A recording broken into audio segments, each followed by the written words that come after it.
ఇంత మెల్లగా నడుస్తున్నది నత్త. ఎంత దొడ్డున్నది ఇది. నిజంగా ఇంట్లో బంగారం ఉంటుందా? అవి ఇంకెంట్లో బంగారం ఎక్కడది?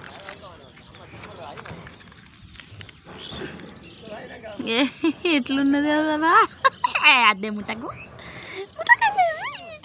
ముట్టకి పూసాలంటే అది వేరేగా ఉంటుంది. పూసాలు వెళ్తాయి చూడు. బంగారం దొరికింది మరి తీసుకో. బంగారం ముందే 1,30,000 ఉన్నాయి. దాస పెట్టుకున్నది దాని మూతి. ఇది శంకు అంటారు దీన్ని. అదేమో వేరేగా ఉంటుంది, అది పూసాలు వెళ్ళేది. చూడు ఒకసారి. గిట్లా బంగారం వెళ్తే గీ రోడ్ మీద ఇడిస పెడతారు వాళ్ళని. ఎప్పుడు ఎత్తుకొని పోతుండే దీన్ని.